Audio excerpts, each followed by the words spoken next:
अध्याय 128। अन्या ने असहज महसूस करते हुए चुपचाप रॉय को परखा। दरअसल जब उसने स्पाइडर डेमन्स की रानी लोथ का जिक्र किया तो अपनी विरासत के बारे में बताने के अलावा उसका इरादा उसे रोकने का था। रसातल के नियम कुछ इस तरह थे, जब कोई राक्षस पराजित होकर दूसरे राक्षस के हाथ में पड़ जाता था तो परिणाम प्रायः पूर्वानुमेय होता था। 90% मामलों में केवल मृत्यु ही होती थी। अन्या यह अवश्य जानती थी, लेकिन वह मरना नहीं चाहती थी और संघर्ष करना चाहती थी। हालांकि उसके सामने खड़ा शीत राक्षस उसे जानता हुआ प्रतीत होता था, लेकिन इस परिचित संबंध के कारण अन्या को राहत महसूस नहीं हुई। इसके विपरीत वह और भी अधिक भयभीत हो गई, क्योंकि राक्षसों के कोई मित्र नहीं होते। तथाकथित परिचितता की केवल एक ही संभावना थी, शत्रु। या तो उसने उसका शिकार किया था या उसने पहले भी उसका शिकार किया था। अन्या ने कुछ देर सोचा और पाया कि उसे ठंड के राक्षस द्वारा शिकार किए जाने की कोई याद नहीं थी। उस मामले में केवल एक ही संभावना थी, उसने पहले भी उसका शिकार किया था। ये सोचकर अन्या कांपने लगी। मध्यम श्रेणी के दानव में पदोन्नत होने पर कई दानव रक्त जागृति के कारण अपना रूप बदल लेते हैं, और जिस चीज से उसे सबसे ज्यादा डर लगता था वह थी यह स्थिति। एक शिकार जो उसके शिकार से बच निकला था, रूप बदलने के बाद न केवल बदला लेने आया था बल्कि उससे मूल शिकारी से भी ज्यादा ताकतवर था। अन्या के पास मकड़ियों की रानी लोथ का नाम लेने के अलावा कोई और विकल्प नहीं था। वास्तव में उसका मकड़ियों की रानी से कोई लेना देना नहीं था। वह मकड़ी रानी की अधीनस्थ भी नहीं बनी थी। भले ही उसके शरीर में मकड़ी दानव का रक्त वंश लोथ से आया था, लेकिन कौन जानता था कि यह कितनी पीढ़ियों का वंशज था और उसका मूल रूप से उसे कोई संबंध नहीं था। उसे केवल यह उम्मीद थी कि वह एक राक्षस राजा के रूप में लोथ के अस्तित्व का उपयोग करके अपने सामने इस ठंडे दानव को डरा सके ताकि वह उसे मारने की हिम्मत न करे। ये ठीक वैसा ही था जैसे कुछ राक्षस राजाओं के अधीनस्थ होने का दावा करते थे। अगर वह जिंदा रहना चाहती थी तो उसे निश्चित रूप से इसकी कीमत चुकानी होगी। जब तक उसे मारा नहीं जाता वह इसे स्वीकार करेगी, भले ही उसे स्वामी सेवक अनुबंध पर हस्ताक्षर क्यों न करना पड़े। हालांकि अन्यवा को यह उम्मीद नहीं थी कि अगले ही पल एक अदृश्य शक्ति अचानक उसका गला घोंट देगी। उसका विशाल मकड़ी जैसा शरीर, जिसका वजन 1 टन से भी ज्यादा था, इस अदृश्य शक्ति द्वारा ऊपर उठा लिया गया। हवा में लटकी हुई अन्या अपनी ताकत का इस्तेमाल करने में असमर्थ थी। जब उसका गला घोंटा जा रहा था तो उसके 8 पैर बेतहाशा लात मार रहे थे, जिससे वह सांस नहीं ले पा रही थी और उसका दिमाग घूम रहा था। कहने की जरूरत नहीं कि यह रॉय ही था जिसने उसे हवा में थामे रखा। नहीं, मत करो, अन्या चिल्लाए, मत मारो मुझे। रॉय ने उसकी ओर देखते हुए व्यंग्य किया। क्या तुम ये कहना चाहती हो कि अगर मैं तुम्हें मार दूं तो तुम मुझ पर मकड़ी के दानव का अभिशाप या कुछ और छोड़ जाओगी? और अगर भविष्य में मकड़ी रानी लोथ मुझसे मिलती है तो वह मुझे मार डालेगी? ये सुनकर अन्या को झटका लगा। उसे पता था कि रॉय को सब कुछ पता चल गया है। जैसा कि अपेक्षित था, रॉय ने नाक बांध सिकुड़ी। माफ करना, मैंने बीच रसातल में कई मकड़ी राक्षसों को मार डाला है, लेकिन मुझे कभी भी अपने ऊपर कोई अभिशाप महसूस नहीं हुआ। कृपया, मैं आपके साथ एक अनुबंध पर हस्ताक्षर कर सकती हूँ और आपके अधीन हो सकती हूँ। अन्या ने हार नहीं मानी और मुश्किल से दया की भीख मांगती रही। मुझे रखना आपके लिए उपयोगी हो सकता है। हालांकि रॉय विचलित रहे और उन्होंने साइकोकाइनेसिस को थोड़ा थोड़ा करके कड़ा करना जारी रखा। रसातल में रॉय ने बहुत पहले ही एक बात सीखी थी, राक्षसों की कही हुई बातों पर आसानी से विश्वास न करें, खासकर उन राक्षसों की जो चालाक और होशियार हों। पहले भी एक उदाहरण था, भ्रम फैलाने वाला राक्षस सीजर। उसने एक राक्षस राजा को धोखा देने की हिम्मत की और यहाँ तक कि राक्षस राजा से कुछ चुराकर दूसरी दुनिया में भागने की हिम्मत भी की। यहाँ तक कि एक शक्तिशाली दानव राजा को भी एक दानव ने धोखा दिया था। रॉय की तो बात ही छोड़िए, जो एक मध्यम श्रेणी का दानव था। अन्या और उसके बीच रैंक का अंतर बहुत ज्यादा नहीं था, इसलिए रॉय उस पर बिल्कुल भी विश्वास नहीं कर सकता था और उसका इस्तेमाल नहीं करेगा। भले ही वह अनुबंध पर हस्ताक्षर करने के लिए तैयार थी, रॉय ऐसा नहीं करेगा। दानव अनुबंधों के साथ खेलने में माहिर थे और वह जानता था कि अनुबंधों में शोषण करने योग्य खामियां थीं। रॉय के पास बहुत सारे रहस्य थे, इसलिए अन्या को रखना एक टाइम बम रखने के बराबर था। अगर एक दिन उसे काट लिया गया तो ये बुरा होगा। इसके अलावा रॉय के लिए उसे अपने अधीनस्थ के रूप में रखना बेकार होगा। जो व्यक्ति फेट टाइगर के खिलाफ भी नहीं जीत सकता, उसे केवल तोप के चारे के रूप में इस्तेमाल किया जा सकता है। उसे ऐसा क्यों करना चाहिए? उसने ये भी कहा कि मकड़ी के दानवों के लिए पदोन्नति करना काफी मुश्किल था। अगर रॉय उसे अपने अधीनस्थ के रूप में लेता है तो क्या उसे बदले में उसका समर्थन करने की आवश्यकता होगी? अन्या के पास एकमात्र चीज जो रॉय के ध्यान के योग्य थी वह थी मकड़ी राक्षसों की विरासत में मिली यादें। मकड़ी दानवों की मजबूत रक्तरेखा के कारण रक्तरेखा की निरंतरता काफी स्थिर थी। शायद यही कारण है कि विरासत में मिली यादें अपेक्षाकृत पूर्ण थीं। ये विरासत में मिली यादें, जिनमें उनके पूर्वजों के अनुभव और रसातल की उनकी समझ शामिल थी, रॉय के लिए सबसे उपयोगी चीज थी। रॉय का अभी संक्षिप्त विचार इसी विषय पर था। अन्या से बातचीत के दौरान जब रॉय दानव बाइबल के बारे में पूछ रहा था तो वह वास्तव में सोच रहा था कि एबिस के चुने हुए व्यक्ति के बारे में पूछना है या नहीं। लेकिन उसने कुछ सोचने के बाद हार मान ली। उसे लगा कि उसकी प्रतिभा वाकई अजीब है और शायद दूसरे राक्षसों के लिए जानना उचित नहीं है। लेकिन न पूछ पाने का मतलब यह नहीं था कि वह अन्य राक्षसों की विरासत में मिली यादों से इसे नहीं सीख सकता था। विरासत में मिली यादें एक राक्षस की आत्मा की गहराई में उकेरी गई थीं। चूंकि रॉय को अन्या की पूरी विरासत में मिली यादें चाहिए थी, इसलिए उसे पहले अन्या की आत्मा हासिल करनी थी। जब रॉय एक छोटा सा दानव था तब उसे अन्या ने शिकार बनाया था और वह लगभग मर गया था। रॉय ने वापस जाकर बदला लेने की कसम खाई थी। अब जब वह उससे यहाँ मिला है तो वह उससे भी बदला लेगा। अन्या ने विनती करना बंद कर दिया। वह रॉय की आंखों में हत्या के इरादे देख सकती थी और तुरंत समझ गई कि रॉय ने अपना मन बना लिया है। किसी भी तरह की भीख मांगने से काम नहीं चलने वाला था, इसलिए उसने बस अपने दांत पीस लिए और प्रतिरोध किया। उसके पेट का सिरा अचानक मुड़ गया और एक के बाद एक रॉय पर मकड़ी के जाले छोड़ने लगा। हालांकि ये संघर्ष निरर्थक था। जब मकड़ी के जाले रॉय के चारों ओर लपेटने ही वाले थे, रॉय अचानक वहां से गायब हो गया जहां वह था। उसने फ्लैश सक्रिय किया और आसानी से अन्या के बगल में दिखाई दिया, लेकिन अन्या पर उसका साइकोकाइनेसिस बंद नहीं हुआ। जब उसे एहसास हुआ कि मकड़ी का जाला काम नहीं कर रहा है तो अन्या ने अपनी पूरी ताकत लगाकर कर्कश स्वर में एक छोटा सा श्राप बोला और रॉय को अंधेपन का श्राप दे दिया। अभिशाप ने वास्तव में काम किया, जिससे रॉय की आंखों के सामने अंधेरा छा गया और वह कुछ भी देखने में असमर्थ हो गया। हालांकि सभी राक्षस अंधेरे के गुण वाले थे और स्वाभाविक रूप से अभिशापों के प्रति प्रतिरोधी थे। अगर अन्या रॉय से ज्यादा शक्तिशाली होती तो अभिशाप कुछ समय तक चल सकता था, ठीक वैसे ही जैसे ज़ेरोन ने अतीत में रॉय पर कमजोरी का अभिशाप डाला था। लेकिन दुर्भाग्य से अन्या रॉय से कमजोर थी, इसलिए अंधेपन का अभिशाप 3 सेकंड से भी कम समय में विफल हो गया। अंधापन बहुत कम समय के लिए था, लेकिन फिर भी इसने रॉय को एक पल के लिए स्तब्ध कर दिया। इससे अन्या को रॉय के साइकोकाइनेसिस के नियंत्रण से मुक्त होने का अवसर मिला। वह चतुर भी थी। मुक्त होने के बाद उसने तुरंत अपने बगल में मोटे बाघ पर एक मकड़ी का जाला फेंका और फिर तेजी से भागने लगी। उसने मोटे बाघ को रोक दिया था और अंधेपन के अभिशाप से रॉय को विलंबित कर दिया था। जब उसे होश आया तो अन्या 10 मीटर दूर भाग चुकी थी। अगर अन्या के पास थोड़ा और समय होता तो वह वाकई बच सकती थी। लेकिन दसियों मीटर की दूरी स्पष्ट रूप से पर्याप्त नहीं थी। एक आइसबाउंड स्ट्राइक पीछे से उड़ी और उसके पैरों पर लगी और विस्फोट से उत्पन्न शक्तिशाली ठंडी शक्ति ने तुरंत उसके सभी 8 पैरों को जमा दिया।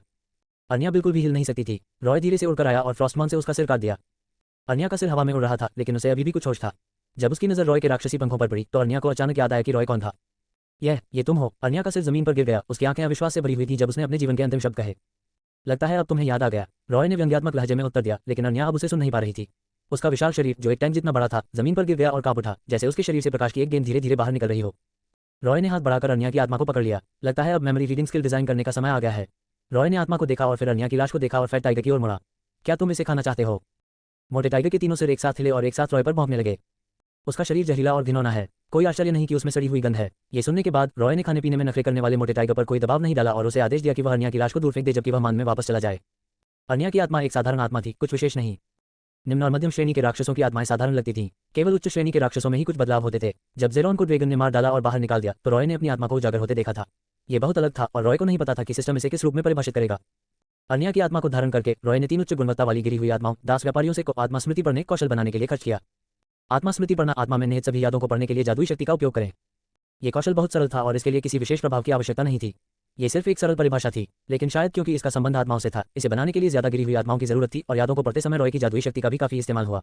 अन्या की आत्मा को पकड़कर रॉय ने अपने कौशल का इस्तेमाल किया और आत्मा की विरासत में मिली यादों को अथाह रसातल के चुने हुए व्यक्ति की यादों के लिए खोजना शुरू कर दिया। अध्याय 129 शीर्षकहीन। जैसे जैसे स्मृति पढ़ने का कौशल आगे बढ़ा, अन्या की आत्मा में छिपी हुई बड़ी मात्रा में ज्ञान लगातार रॉय के दिमाग में उतरने लगा। और जब वह ये यादें पढ़ रहा था तो रॉय के चेहरे के हाव भाव बदलते रहे। जैसा कि रॉय ने उम्मीद की थी, मकड़ी दानव की विरासत में मिली यादें बहुत पूर्ण थी क्योंकि अन्या को अपनी यादों में रसातल की बहुत स्पष्ट समझ थी। अन्या की यादों के जरिए रॉय को पता चला कि यह तथाकथित रसातल कोई ग्रह नहीं था जैसा उसने कल्पना की थी, बल्कि एक विशेष क्षेत्र था जिसे आम लोग कभी नहीं समझ सकते थे। रसातल समय और स्थान के बीच एक कटे हुए स्थान पर था, लेकिन ये स्थान और समय द्वारा प्रतिबंधित नहीं था। ये सपने और वास्तविकता के किनारे पर था। यह एक अलग आयाम में एक दुनिया थी जो जीवित दुनिया से सभी प्रकार के सपनों और दुर्सपनों के माध्यम से स्तरों में बनी थी। दुनियाओं का एक समामिलन। यही असली वजह थी कि रसातल अनंत दुनिया का एक हिस्सा बन सका। रसातल से जुड़ी जगहें एक वास्तविक दुनिया, एक सपना या कल्पना से परे की दुनिया हो सकती हैं। पहले रसातल केवल शून्यता थी, अंतहीन शून्य में एक तुच्छ विलक्षण था। फिर यह एक तरह की रहस्यमय रूपक शक्ति के तहत धीरे धीरे विकसित होने लगा। इसे आज जो एक विशेष दुनिया है, बनने में अरबों साल या उससे भी ज्यादा समय लगा, लेकिन इसका विकास समाप्त नहीं हुआ था और अभी भी जारी था, जिससे रसातल दूसरे आयाम में गहराई तक फैलता रहा। दूसरे शब्दों में, रसातल के स्तरों की संख्या अभी भी बढ़ रही थी। अब भी किसी भी राक्षस को नहीं पता था कि रसातल में कितने स्तर हैं और उसका तल कहाँ है। यही कारण है कि कई राक्षसों ने अपनी दुनिया को अंतहीन रसातल कहा। अन्या की यादों में रसातल के अपेक्षाकृत पूर्ण और स्थिर हिस्से वे स्थान थे जहां निम्न, मध्यम और उच्च श्रेणी के राक्षस रहते थे। खैर, इसमें सतह पर जन्मस्थान और अंतहीन महासागर के रूप में जाना जाने वाला महासागर भी शामिल था। रसातल के अधिकांश राक्षस और गहरे समुद्र के राक्षस इन अपेक्षाकृत स्थिर स्थानों में रहते थे। रसातल के निचले स्तरों पर स्थित स्थान, जो अभी भी विकसित हो रहे थे, अक्सर अज्ञात खतरों से भरे हुए थे और वहां स्थान विकृतियां, समय विकृतियां आदि हो सकती थीं।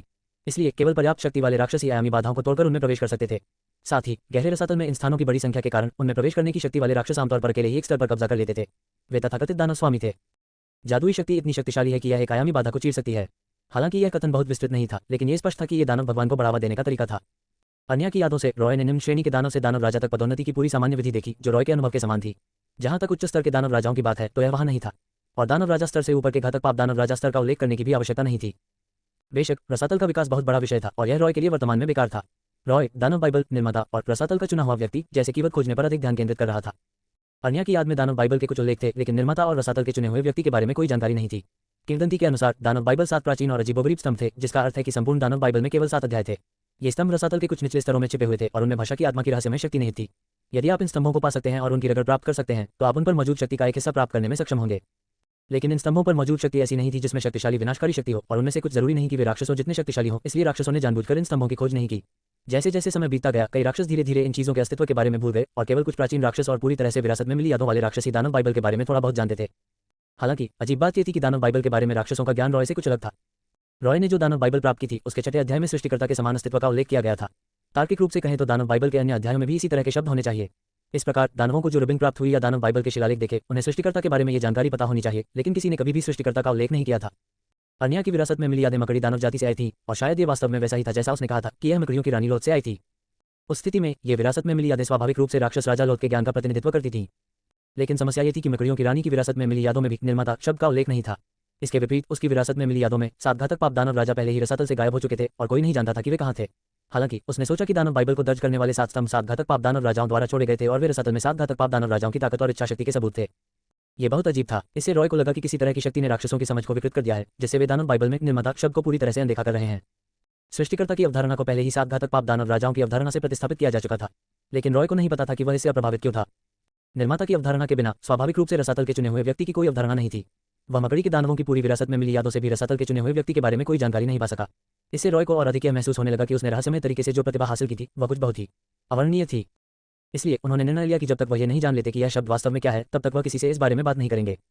अर्निया की विरासत में मिली स्मृतियों में कई अन्य बातें भी थीं, जिनमें आत्मा को विभाजित करने की तकनीक, आत्मा के टुकड़ों के फायदे और नुकसान, रसातल में कुछ खनिजों के नाम और विशेषताएं, राक्षसों के प्राकृतिक शत्रु, स्वर्गदूतों का पद और शक्ति विभाजन, राक्षस अनुबंधों और तदनुरूपी स्वर्गदूत अनुबंधों का उपयोग, यहाँ तक कि स्वर्ग के बारे में कुछ रहस्य, राक्षसों और स्वर्गदूतों के वास्तविक नामों का अर्थ इत्यादि शामिल थे।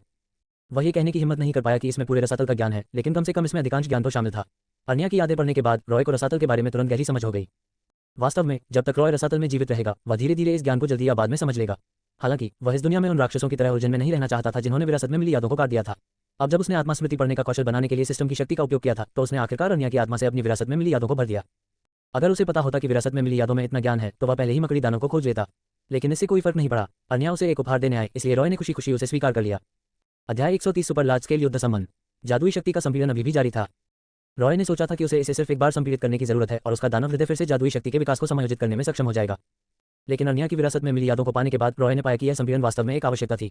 उच्च श्रेणी का दानव बनने के लिए सबसे बुनियादी आवश्यकता जादुई शक्ति को तरल में संपीड़ित करना था।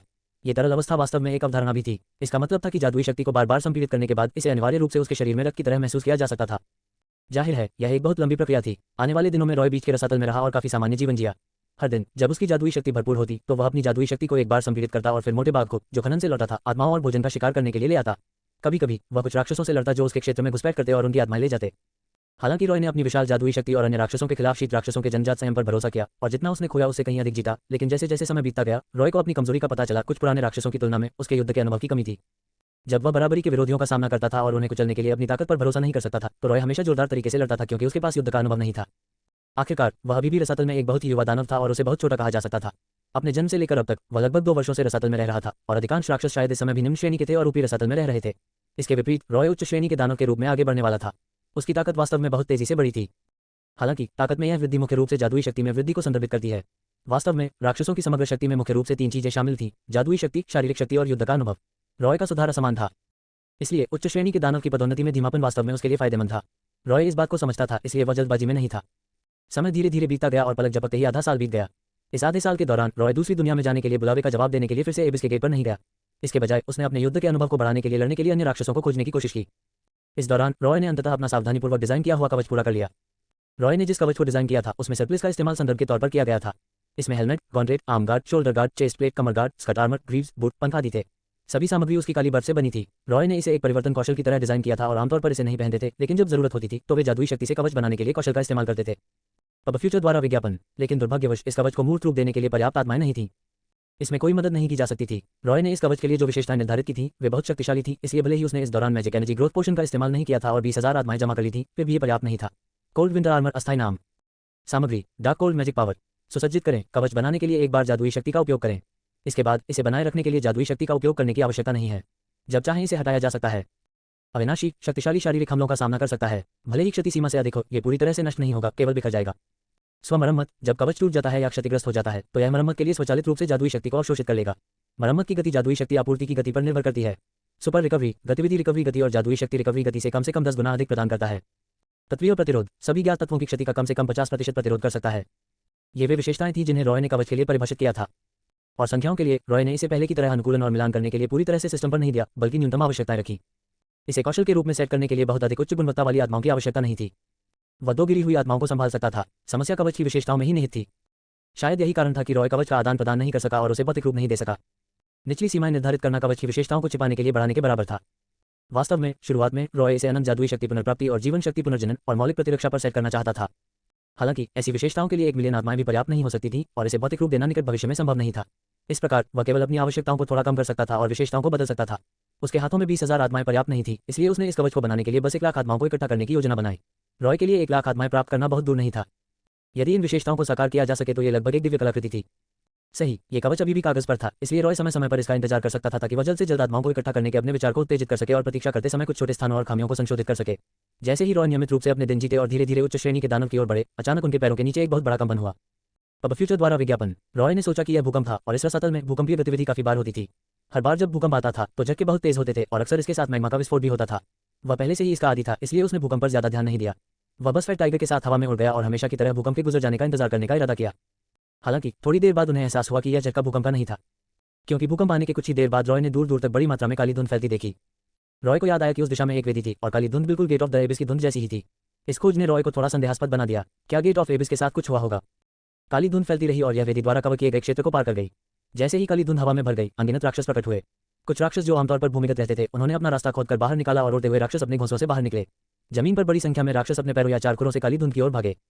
उत्तेजित और कट्टर राक्षसों को देखते हुए जो लगातार गुजर रहे थे लेकिन संघर्ष में शामिल नहीं थे, रॉय को अंततः अपनी स्मृति से कारण पता चला। युद्ध का आह्वान। इसके अलावा यह एक बहुत बड़े पैमाने पर युद्ध का आह्वान था। भारी मात्रा में काली धुंध का मतलब था कि रसातल का एक विशाल द्वार खुलने वाला था। और शायद ये केवल यह वेदी ही नहीं थी, बल्कि रसातल के ऊपरी और मध्य स्तरों सहित अन्य स्थानों की वेदियां भी थीं और संभवतः रसातल के विकसित होते निचले स्तर भी जहां रसातल के अधिपति रह रहे थे। केवल इसी तरह रसातल का इतना बड़ा द्वार खुल सकता था, क्योंकि यह एक राक्षस राजा द्वारा शुरू किया गया युद्ध आह्वान था। संभवतः कई राक्षस राजा एक साथ। इस पैमाने के युद्ध आह्वान का मतलब था कि विश्व विनाश का एक सच्चा युद्ध शुरू हो गया था। जब रॉय को समझ में आया कि क्या हो रहा है, तो वह चौंक गया, क्योंकि ऐसा लग रहा था कि यह स्थिति अन्य की विरासत में मिली यादों में सिर्फ एक बार दर्ज हुई थी। कई राक्षसों को अपने पूरे जीवन में इस तरह के युद्ध के आह्वान का सामना भी नहीं करना पड़ता। इतने बड़े पैमाने पर युद्ध के आह्वान का सामना करते हुए राक्षस निश्चित रूप से उत्तेजित और कट्टर थे। इतना बड़ा युद्ध बेहद खतरनाक भी था। रॉय इस बात को लेकर थोड़ा झिझक रहा था कि उसे जाना चाहिए या नहीं, लेकिन खतरे का मतलब एक ही समय में बहुत बड़ा फायदा भी था। अपने कोल्ड विंटर आर्मर के लिए जरूरी आत्माओं की भारी संख्या के बारे में सोचते हुए रॉय ने अपने दांत पीस लिए और सेना का पीछा किया। मोटा टाइगर उसके पीछे पीछे चल रहा था, क्योंकि वे काली धुंध की दिशा में भाग रहे थे। जब वह काली धुंध के सामने पहुंचा तो रॉय ने आश्चर्य से उस बड़े कवरेज क्षेत्र को देखा। एक वेदी द्वारा खोले गए एबिस के गेट की धुंध के विपरीत, जो केवल कुछ मीटर तक ही फैली हुई थी, काली धुंध ने लगभग पूरी घाटी को कवर किया।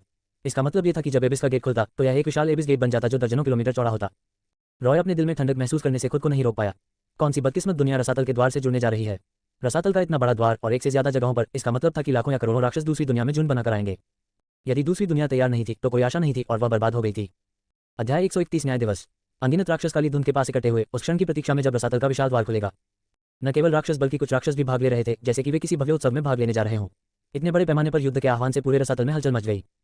रॉय इन राक्षसों में से एक था, लेकिन उसने अपना सिर नीचे किया और अपने पास खड़े मोटे बाघ को धीमी आवाज में आदेश दिया, मोटा बाघ, हमारी मान में वापस जाओ और घर की देखभाल करो। इस बार मेरा पीछा मत करना। मोटे बाघ को रॉय के आदेश पर जरा भी संदेह नहीं था। उसके तीनों सिर रॉय पर भौंके, फिर उसने अपने पंख फैलाए और वापस उड़ गया। रॉय के पास फैट टाइगर को वापस भेजने के अपने कारण थे।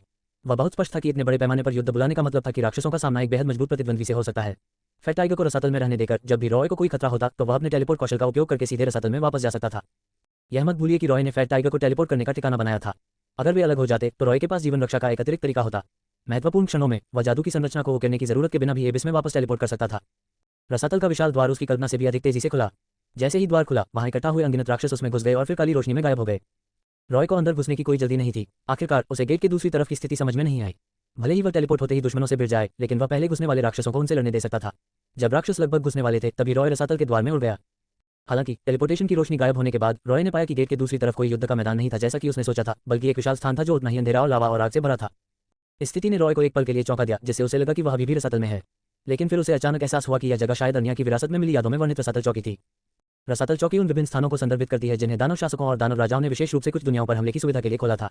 ये अन्य स्थान आमतौर पर किसी दुनिया के नियमों की शक्ति से बचकर बनाए गए थे और आंतरिक वातावरण बिल्कुल रसातल जैसा ही था। यही वजह है कि यह लावा और लपटों से भरा हुआ था। इस अग्रिम चौकी के साथ दानव सेना को अब किसी दुनिया पर हमला करते समय रसातल के द्वारों से बार बार आगे पीछे यात्रा करने की आवश्यकता नहीं थी। आखिरकार चाहे दानव राजा और दानव राजा कितने भी शक्तिशाली क्यों न हो, रसातल का द्वार खोलने के लिए बहुत ज्यादा जादुई शक्ति की जरूरत होती है। ऐसी चौकी के साथ न केवल वे युद्ध से पहले एक विशाल सेना एकत्र कर सकते थे, बल्कि जब युद्ध की कोई जरूरत नहीं होती थी तो दानव चौकी में रह सकते थे और दुनिया की शक्ति से अप्रभावित रह सकते थे, जिससे वे लंबे समय तक इस दुनिया में बने रह सकते थे। ऐसी चौकी हर दुनिया में स्थापित नहीं की जा सकती। ये केवल कुछ उच्च जादुई दुनियाओं में ही दिखाई दे सकती है, क्योंकि केवल इन उच्च जादुई दुनियाओं में ही दुनिया की शक्ति उच्च स्तरीय राक्षसों के प्रति कमजोर प्रतिकारक शक्ति रखती है। उच्च स्तरीय राक्षस लंबे समय तक रह सकते हैं और युद्ध को संचालित करने के लिए अपना सर्वश्रेष्ठ प्रयास कर सकते हैं। अब फ्यूचर द्वारा विज्ञापन। रॉय ने चारों ओर देखा कि इस एबिस आउटपोस्ट में दर्जनों विशाल गेट्स ऑफ द एबिस से लगातार बड़ी संख्या में राक्षस बाहर निकल रहे थे। ये दृश्य काफी चौंकाने वाला था, क्योंकि एबिस इतना विशाल था कि आप आमतौर पर इतने सारे राक्षसों को नहीं देख सकते थे। जैसा रॉय आकाश में उड़े और उन्होंने सभी प्रकार के राक्षसों को एक साथ इकट्ठा होते देखा। जमीन उन राक्षसों से भरी हुई थी जो उड़ नहीं सकते थे, और आकाश में उड़ते राक्षस प्रवासी पक्षियों की तरह थे, चक्कर लगाते हुए और एक विशाल धारा में बदल जाते थे। अनगिनत राक्षसों की आवाजें तेज लहरें बनाती थीं जो सभी दिशाओं में फैलती थीं। रॉय यह नहीं बता सकता था कि इस समय चौकी पर कितने राक्षस एकत्र थे, लेकिन यह कहा जा सकता था कि जो कोई भी इस राक्षस सेना को देखेगा वह इससे डर जाएगा। इस क्षण रसातल राक्षसों की युद्ध क्षमता स्पष्ट रूप से प्रदर्शित हुई। यद्यपि उस समय वहां अनगिनत राक्षस इकट्ठे हुए थे, लेकिन करीब से देखने पर वह देख सकता था कि सभी राक्षस वास्तव में स्पष्ट रूप से विभाजित थे। उनमें से अधिकांश निम्न श्रेणी के राक्षस थे, लेकिन साथ ही निम्न श्रेणी के राक्षसों की कोई हैसियत नहीं थी। रसातल के द्वार से प्रकट होने के बाद वे सभी सचेत रूप से मोर्चे पर भाग गए, क्योंकि वे जानते थे कि वे इस तरह के युद्ध में मोर्चे पर हमला करने वाले तोप के चारे थे। रॉय के दृष्टिकोण से यदि वह ऐसे युद्ध में एक निम्न श्रेणी का दानव होता तो वह आने के बजाय रसातल में छिपने के लिए एक कोना ढूंढता। लेकिन समस्या ये थी कि निम्न श्रेणी के दानव ऐसा नहीं सोचेंगे। आखिरकार पर्याप्त कारण वाले बहुत कम राक्षस थे जो मारने और नष्ट करने की अपनी इच्छाओं को नियंत्रित कर सकते थे। इसके अलावा उनमें सहज रूप से आत्माओं की तीव्र इच्छा भी थी, जिसने उन्हें हर लड़ाई में भाग लेने और जितना संभव हो सके लड़ने के लिए प्रेरित किया। बीच में जहां रॉय था, मध्यम श्रेणी के राक्षस थे। निम्न श्रेणी के राक्षसों की तुलना में मध्यम श्रेणी के राक्षस बहुत कम थे, लेकिन ऐसा लग रहा था कि अभी भी सैकड़ों हजारों की संख्या में थे। और मुख्य रूप से मध्यम श्रेणी के राक्षस आमतौर पर युद्ध में असली मुख्य शक्ति थे। रॉय ने कई मध्यम श्रेणी के राक्षसों को अपने हाथों में हथियार लिए देखा और उनमें से कुछ ने कवच भी पहना हुआ था। मध्यम श्रेणी के राक्षसों के पीछे और भी कम उच्च श्रेणी के राक्षस थे और रॉय ने अनुमान लगाया कि उनकी संख्या केवल कुछ हजार थी। उच्च श्रेणी के राक्षस युद्ध के मैदान में कमांडर थे। अंत में ये दानवों का राजा था। रॉय केवल कुछ ही देख सकता था। जितनी कम संख्या में वे थे, वे उतने ही शक्तिशाली थे। दूर से भी रॉय को राक्षसों के सरदारों से आने वाले भारी दबाव का एहसास हो सकता था। रोजरोज के पहले देखे गए अवतार से अलग ये राक्षस सरदार अपने असली शरीर में चौकी में दिखाई दिए। उनकी शक्ति और जादुई शक्ति उनके शरीर के इर्द गिर्द घूमती रही और कोई भी राक्षस उनके पास जाने की हिम्मत नहीं कर सका, भले ही वे बस वहीं खड़े थे। रॉय इन दानवों के नाम नहीं जानता था और उसके लिए उनसे पूछना असंभव था, इसलिए वह चुपचाप मध्यम श्रेणी के राक्षसों के समूह में प्रतीक्षा करने लगा। वह जानता था कि निश्चित रूप से ये राक्षस राजा नहीं थे जिन्होंने इस बड़े पैमाने पर युद्ध का आह्वान किया था, बल्कि कोई और था। अब फ्यूचर द्वारा विज्ञापन। जैसी कि उम्मीद थी, जब चौकी पर राक्षस सेना लगभग पूरी तरह से एकत्र हो गई तो एक मजबूत सेना अचानक प्रकट हुई। जब ये शक्ति प्रकट हुई तो आकाश में उड़ रहे राक्षसों ने चीख मारी और जल्दी से जमीन पर गिर पड़े। वे जमीन पर गिर पड़े और कांपने लगे। जमीन पर मौजूद राक्षसों के लिए भी यही सच था। निम्न श्रेणी के राक्षस पहले ही गिर चुके थे, मध्यम श्रेणी के राक्षस घुटने टेक चुके थे, उच्च श्रेणी के राक्षस मुश्किल से खड़े हो पा रहे थे और केवल राक्षस स्वामी ही अपनी मुद्रा बनाए रख पा रहे थे। हालांकि उन्होंने अपना सम्मान व्यक्त करने के लिए शक्ति की दिशा में अपनी छाती पीट ली। रॉय को भी लगा कि उसका शरीर इस समय बहुत भारी हो गया है। हवा में मौजूद अपार जादुई शक्ति ने उस पर बहुत दबाव डाला, जिससे वह दूसरे मध्यम दर्जे के राक्षसों की तरह जमीन पर घुटने टेकने लगा। रॉय को यह बात बिल्कुल स्पष्ट थी कि एक राक्षस राजा प्रकट हो गया है। एक विशाल खुले स्थान में अचानक आग की लपटों का एक विशाल घेरा उठ खड़ा हुआ और इन लपटों ने राक्षसों के उल्टे प्रतीकात्मक पंचग्राम का निर्माण किया। उग्राग्नि जादू संरचना में पहली चीज जो उसने देखी वह थी घुमावदार पंखों की एक जोड़ी की नोक जो धीरे धीरे दिखाई दे रही थी।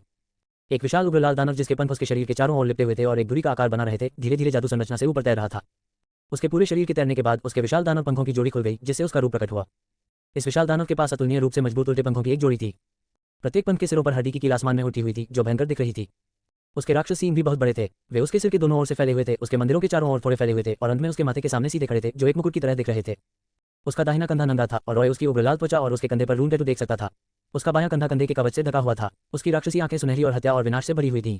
उसका पूरा चेहरा ऐसा लग रहा था मानो वह लगातार गुस्से में हो, और जब वह सांस लेता था तब भी उसके मुंह और नथुने से तेज लपटें निकलती थीं। इसमें कोई संदेह नहीं कि वह एक अत्यंत शक्तिशाली और भयानक राक्षस था। केवल उसके प्रकट होने से ही शोरगुल से भरी चौकी शांत हो जाती थी। प्रकट होने के बाद उसने अपने पंख फैलाए, धीरे धीरे आकाश में तैरा और फिर कर्कश स्वर में बोला, मेरा नाम शामिल है। क्रोध के राजा का अवतार, रसातल के योद्धाओं, इस दुनिया के अनुबंध की मुहरें टूट गई है और न्याय का दिन आ रहा है। यहाँ स्वर्गदूतों और राक्षसों के बीच एक निर्णायक लड़ाई आ गई है। वध, विनाश, चाहे वह मनुष्य हो या देवदूत, अपने सामने सभी दुश्मनों को मार डालो। आप शामिल के युद्ध की घोषणा से वहां उपस्थित लाखों राक्षस जोर से दहाड़ने से खुद को रोक नहीं सके। दानव राजा समिल ने अपने पंजे फैलाए और शून्य की ओर हाथ हिलाया। एबिस आउटपोस्ट के स्थान में एक विशाल दरार खुल गई, जिससे बाहर नीला आकाश दिखाई देने लगा। यह इस युद्ध की वास्तविक दुनिया थी। राक्षसों की विशाल सेना चीखती हुई इस दरार की ओर दौड़ी। रॉय राक्षस सेना के साथ दरार के माध्यम से भाग गया था। बाहर आने के बाद चमकदार सूरज की रोशनी ने उसे असहज कर दिया, लेकिन उसके पास इसकी परवाह करने का समय नहीं था। जैसे ही वह बाहर निकला, उसने खुद को आसमान में पाया, लेकिन अजीब बात यह है कि वह सफेद बादलों की इस जमीन पर कदम रख सकता था। बादलों के अंत में एक विशाल शहर था जो सफेद रोशनी से जगमगा रहा था, और शहर के ऊपर आसमान में अनगिनत सफेद पंखों वाले फरिश्ते इंतजार कर रहे थे। लानत है, ये तो सचमुच स्वर्गदूतों के विरुद्ध युद्ध है। जब रॉय अपने मन में कोस रहा था तो उसने पीछे से एक उच्च पदस्थ राक्षस की आवाज सुनी जो चिल्ला रहा था, हमला करो, व्हाइट सिटी को नष्ट कर दो। रॉय को कुछ समझ में आया। ऐसा लग रहा था कि सामने वाला स्वर्गदूतों का शहर इस दुनिया में स्वर्ग की चौकी है और उस चौकी का नाम व्हाइट सिटी है। रुको, मुझे इस नाम का कुछ आभास हो रहा है। और दानव राजा समल का नाम पहले। अध्याय 132 मृत्यु अवतरण। दानव राजा समल द्वारा फाड़ी गई अंतरिक्ष की दरार सीधे रसातल चौकी को स्वर्ग चौकी से जोड़ती थी। जब राक्षस सेना बाढ़ की तरह शून्य से बाहर निकली तो दूसरी तरफ से देवदूत सेना ने युद्ध का बिगुल बजाया। बिगुल की आवाज के बीच सुनहरे कवच में बड़ी संख्या में देवदूत सैनिकों ने अपने पंख फड़फड़ाए और राक्षस सेना पर हमला किया। जिस समय दोनों पक्ष आपस में टकराए, असंख्य बैंगनी और सुनहरे रक्त के छींटे पड़े। स्वर्गदूत अच्छी तरह से प्रशिक्षित और अनुशासित योद्धा थे, और यहाँ तक कि साधारण स्वर्गदूत योद्धा भी निम्न श्रेणी के राक्षसों से अधिक शक्तिशाली थे। उन्होंने अपने भलों को लहराया और राक्षस सेना पर वार किया, आसानी से अपने विरोधियों के शरीर को चीर दिया। लेकिन अग्रिम पंक्ति के रूप में बहुत सारे निम्न श्रेणी के राक्षस थे। भले ही स्वर्गदूत अपने हमवतन लोगों को मार रहे थे, फिर भी वे निडर होकर स्वर्गदूतों पर झपट पड़े। एक स्वर्गदूत सैनिक को हवा से नीचे खींचने के लिए कुछ निम्न श्रेणी के राक्षसों को एक साथ झपटने की ही आवश्यकता थी। जब स्वर्गदूत सैनिक उतरते तो राक्षस अपने मुंह में नुकीले दांतों और लार से उन्हें काटते, स्वर्गदूतों के शरीर को चीरते, अपनी चीखों में हत्या करने का आनंद लेते। स्वर्गदूतों की सेना के पीछे अनगिनत सुनहरी बिजली की गेंदें दागी गईं। ये ऊर्जा के बोल थे जिन्हें दूसरे स्वर्गदूत सैनिकों ने अपने भालों से दागा। हालांकि इन सुनहरी बिजली की गेंदों ने कई राक्षसों को मार डाला, लेकिन इससे कोई मदद नहीं मिली। जल्द ही और राक्षसों ने अंतराल को भर दिया। जिस क्षण रॉय दरार से बाहर निकला, उसने देखा कि देवदूत की अग्रिम पंक्ति दानव सेना से पराजित हो रही है। एक देवदूत की व्यक्तिगत युद्ध शक्ति दानव की तुलना में अधिक मजबूत हो सकती है, लेकिन उनकी संख्या के बीच असमानता बहुत अधिक थी। पूरा मोर्चा लगातार देवदूत के व्हाइट सिटी की ओर बढ़ रहा था। आकाश में एक उच्च श्रेणी के राक्षस ने अपने राक्षसी पंख खोले और हवा में उड़ गया। वह भयावह रूप से हंसा, अपनी कुल्हाड़ी लहराई और अपने सामने इशारा किया, हा, बस इसी तरह आगे बढ़ो और उस घृणित प्रकाश नगर को पूरी तरह से नष्ट कर दो। रॉय के बगल में कई मध्यम श्रेणी के राक्षस भी आगे बढ़े।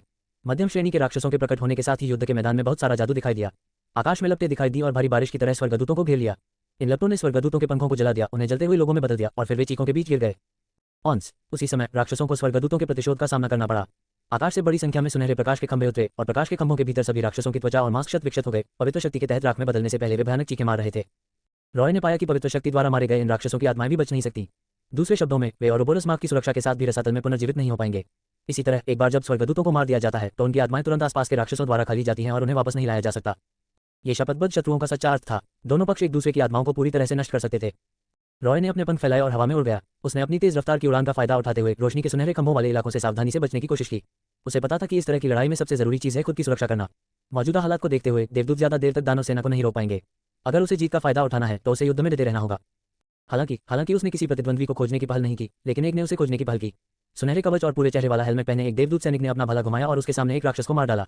उसने ऊपर देखा और रॉय को अपने पीछे उड़ते हुए देखा, इसलिए उसने इसके बारे में सोचा भी नहीं और अपने पंख फड़फड़ाए दौड़ा और रॉय पर वार कर दिया। रॉय ने अपना हाथ आगे बढ़ाया और फ्रॉस्टमॉन शून्य से बाहर आया। उसने अपनी तलवार की मूठ पकड़ी और प्रतिद्वंद्वी के अचानक वार को रोक दिया। नवंबर, अभी देवदूत सैनिक तेजी से हमला कर रहा था और उसे रोक नहीं पाया। जब वह रॉय के पास से गुजरा तो रॉय ने उसका हाथ काट दिया। सुनहरा खून बह निकला और देवदूत सैनिक चिल्लाया। वह पीछे मुड़ा और रॉय पर अपना भाला फेंका। दोनों ने हवा में एक दूसरे पर हमला किया और एक दूसरे को रोका और उनके हथियारों की टक्कर से जोरदार आवाजें निकली। लेकिन पृष्ठभूमि में युद्ध के कारण इन ध्वनियों से कोई हलचल भी नहीं हुई। एक और टक्कर के बाद रॉय ने अपनी पूरी ताकत जुटाई और देवदूत सैनिक को उड़ा दिया। फिर उसने जल्दी से फ्रॉस्टमॉन लहराया और 2 आइसबाउंड स्ट्राइक फेंके। देवदूत सैनिक ने तुरंत प्रतिक्रिया की और रोने के बाद तुरंत अपने शरीर को समायोजित किया। उसने एक आइसबाउंड स्ट्राइक को रोकने के लिए अपने लांस से सुनहरी बिजली फेंकी, लेकिन दूसरी सीधे उसके पंखों पर लगी। आइसबाउंड स्ट्राइक ने उसके पंख नहीं फाड़े, बल्कि विस्फोट हो गया, जिससे उसके पंख तुरंत जम गए। एंजल सैनिक अपना संतुलन बनाए रखने के लिए अपने पंख नहीं फड़फड़ा सका और तुरंत सिर के बल गिर गया। रॉय ने अपने पंख फड़फड़ाए, नीचे झपटा और फ्रॉस्टमॉन को बीच हवा में एंजल सैनिक की छाती में घुसा दिया। हालांकि देवदूत सैनिक अभी भी जीवित था। उसके मुंह से खून बह रहा था। उसने रॉय की ओर अपनी हथेली तानते हुए चिल्लाया, मरो राक्षस। रॉय ने अपना सिर उठाया। देवदूत सैनिक की हथेली से निकली पवित्र रोशनी उसके राक्षसी सींगों को छूती हुई आसमान में उड़ गई। अगले ही पल रॉय की पूंछ नीचे से देवदूत सैनिक की छाती में घुस गई, जिससे उसकी जान चली गई। देवदूत सैनिक के शरीर के साथ रॉय बादलों पर गिर गया। उसने अपने प्रतिद्वंद्वी से फ्रॉस्टमॉन को बाहर निकाला, अपना हाथ बढ़ाया और देवदूत सैनिक की आत्मा को संग्रहित किया। अब फ्यूचर द्वारा विज्ञापन। एक क्षण रुककर देखने पर रॉय को पता चला कि उसे एक निम्न श्रेणी की पवित्र आत्मा मिली है। इसका मतलब यह था कि इन स्वर्गदूत सैनिकों का पद ऊंचा नहीं था।